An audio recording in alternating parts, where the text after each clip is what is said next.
Hi, today I'm going to demonstrate my React Redux project, which interacts with an actual external API as well as a Rails API. For that reason, I have created I created this app using the npm create React app, which is the Eventbrite, and also I did the Rails side. To have a Rails API. This is a events API, and it's like pretty simple. It has a very simple model. It has a very simple model, an event. Show you the models. Um, and then it has like a name, city, and date that you can add. Moreover, the events controller has crude actions that I want to display and in front of a user. Um, and the next section is the JavaScript section, which is containing React Redux. I actually use React, like a simple React component to create an event. For example, my event name is like there is some dummy data right here. My event name is, for example, N5, and the city is San date is 1. Okay. And then I submit, so it just actually keeps submitting. And so this is like completely a presentational component. It's not interacting with any backend APIs. I can show you the code for this. It's a React, so it should be here.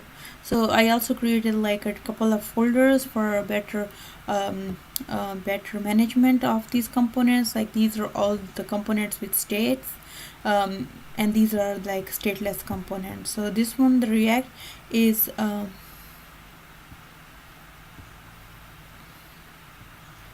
this one is even displayed using Redux. Now these are event from it. I think this is the one. This is a simple React component. Event list.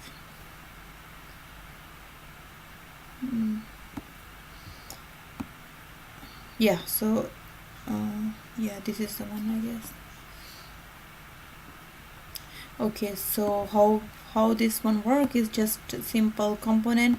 We use import the React from React, and then I also import the event form from eventform.js.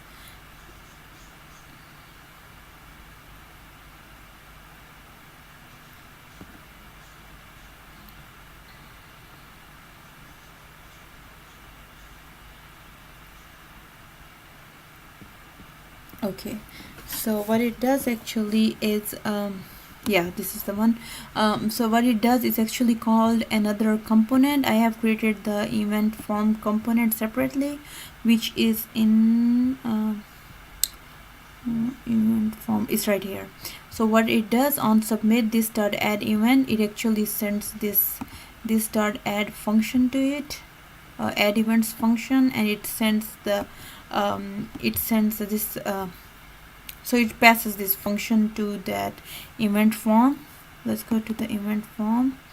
So this is event form. What it does is actually sets the initial state empty, and after once you start like typing anything, it just keeps setting the state according to the input I put, like N6. So it's the handle change actually sets the value I'm putting as a state of the component. And once it's submitted, since I have I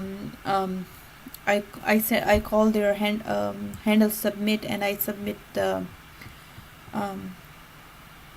so when it's submitted, so since I have sent this event.js, this is the one. So what I pass was, I pass on submit, I pass this dot add event. So now this event form.js actually uses that function, and it inserts the value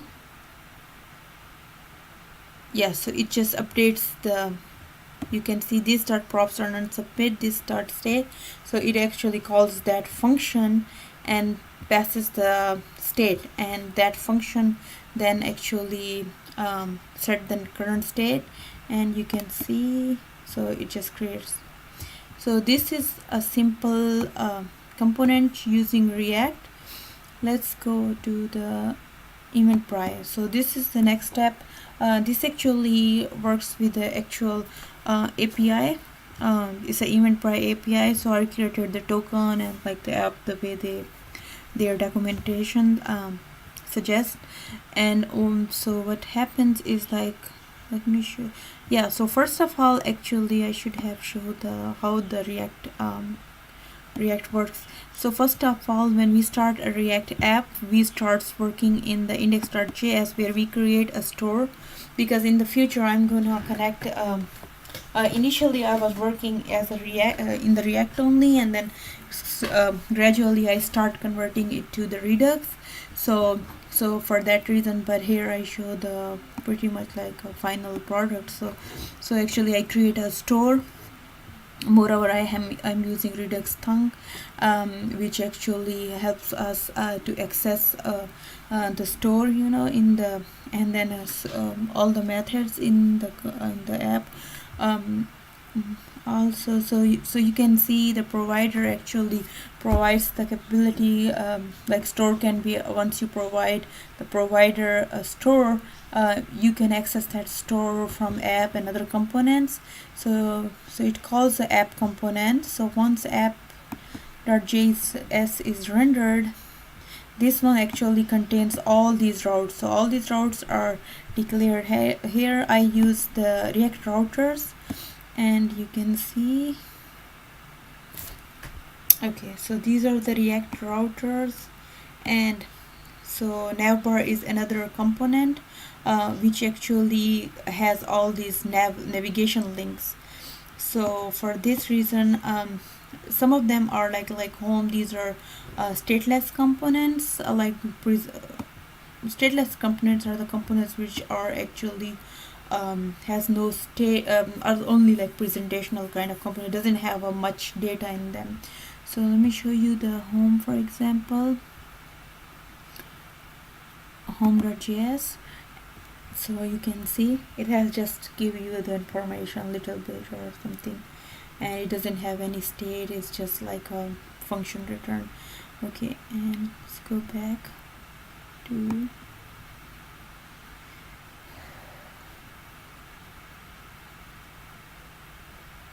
events from, yeah, okay. Oh no, I was in the app, sorry, app.js. Okay, so all these routers, moreover there's another thing different, which is right here. I am calling a component which is event displaying using Redux, but I wanted to send my props, because this one was, I was unable to access if I send it like that only. So for that reason I use this method render, and that's how you can send the current stored prop to that component through the links. Okay, moreover, okay, so these are all the routes, and we use the React routers. I think we import React routers for that. Let's see, browser router as router route from React router DOM, and navbar from, okay, so also the navbar component that is being called here is right here. It has any styling for the links that you can put here, and also what navlinks does, you have to import actually navlink from React router DOM. So this is gonna, and this navlink will actually connect our um, uh, path, this to this, like this HTML to actual routes, and then so also we are applying the style here, so you can see. Okay, after the app, you can see app.js. Okay, so app.js actually has all these links. So for example, I click this one, I just show you the home was just a presentational, and then I showed the React takes care of the only React component with no backend. And then these are events. Okay, so this is one of the component I make, which actually fetches the data from the built-in let's see the about page. From the built-in I created a file, data.js, right here, and this is some data that I put in, so I can fetch it in the slash about. Okay, so you can see I import. There's something, it's a little confusing in the beginning, like you have to make sure that you're importing the right stuff in every file, and then so that's it, just displays this data. And then comes the Eventbrite API.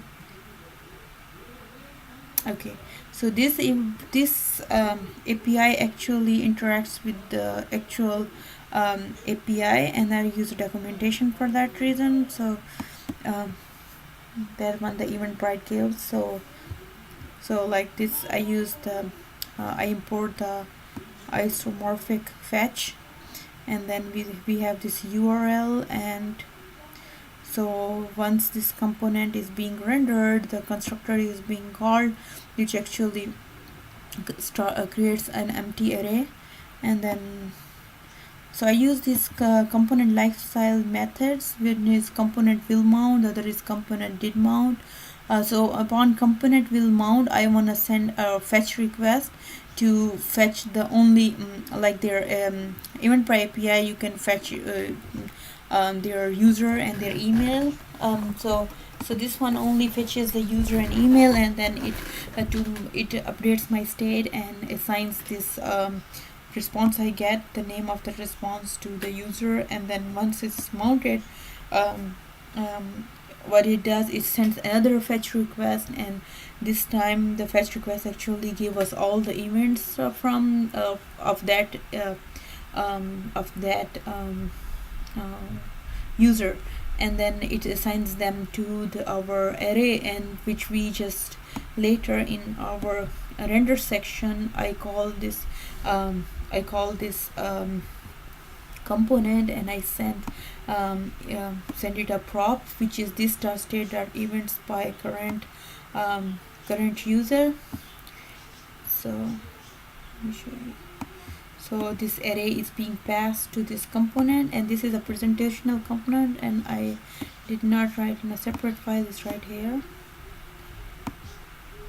Okay, right there. So it just simply displays the all the information, the event name, the number of tickets left, and anything like that. Okay, next comes the Redux part.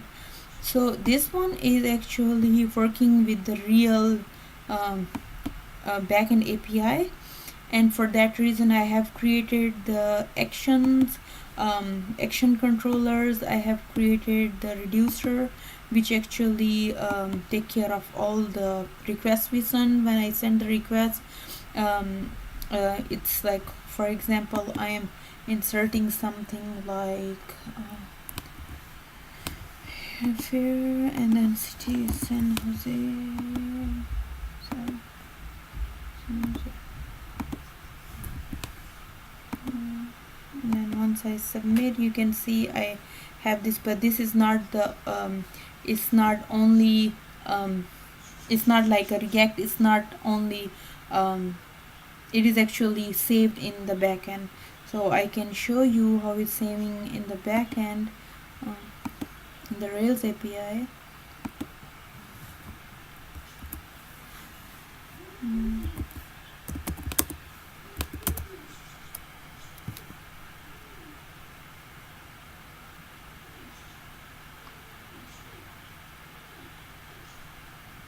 Okay, so this is my model name is event.last. Okay, so as you can see, we got it, San Jose, and all this 2018, 2 and 12. Control C.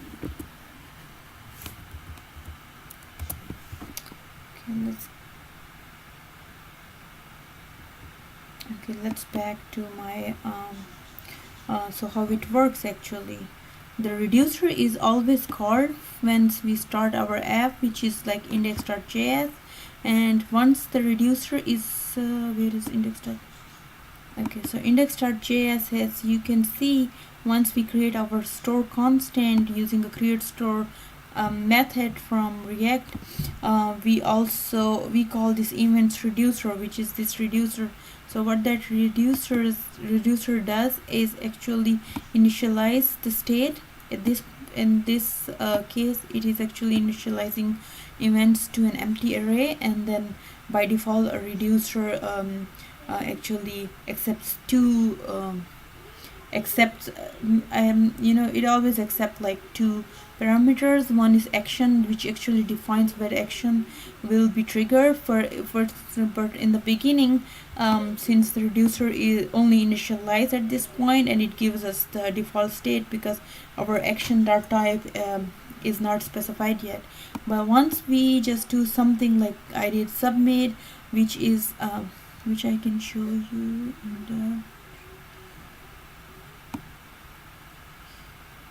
events displayed using Redux. Okay, right here. So what it actually does, like these are all the old sites. So once I submit my data, this is my form.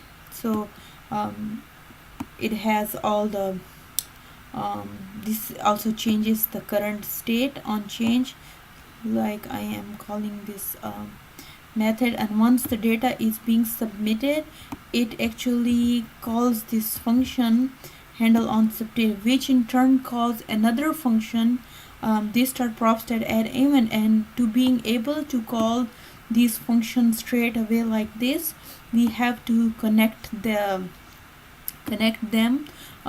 using also first of all I have to map a current state of the event to basically basically I assign it to events. So in the future I can refer it to this props events instead of this props state events, and moreover this what this function does is actually makes it possible for all these functions to connect each other. So that's why we use the connect. So it actually connecting this add event, it connects map state to props, it even is played and this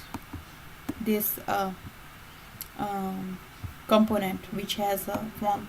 So yeah, so once it's called, so this actually calls this add event method that we can see right here in the action is add event. So here what I do, I just specify my URL, and then I know what the Rails route I have. So it does, I'm just sending it basically to the index action of my controller. No, sorry, not index, create function, because we are about to create. And we also in the fetch we also specify that method is post, and we also stringify the change it to string to our current event, which was actually this start state that has been sent, means that all these values. So now we have we have all these values that we set in our fetch request, and they are being sent to our controller action. Let me show you the controller action.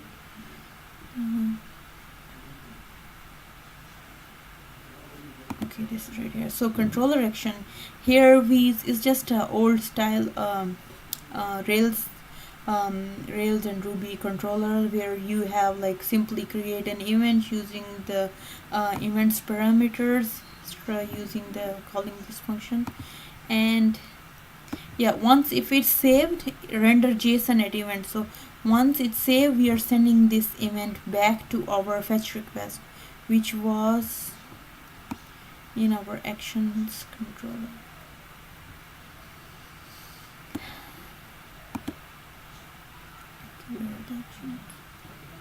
Okay, so add event. Okay, so now I have my response, and I have my current event added. I transfer it to the JSON, and then what I do, I dispatch a method. Actually, this is like I am sending the request to reducer to do something with this data. What I do is I assign the I send it a type, because we use a switch and case inside of our reducers. So what it does, it sends the, now it's just calling our reducer again, and it's sending it our current event, the what is just being created, and which is action. So and also, so all this data is sent in this form of this action. So what we do, we actually have action dot type, which is the type we specify there.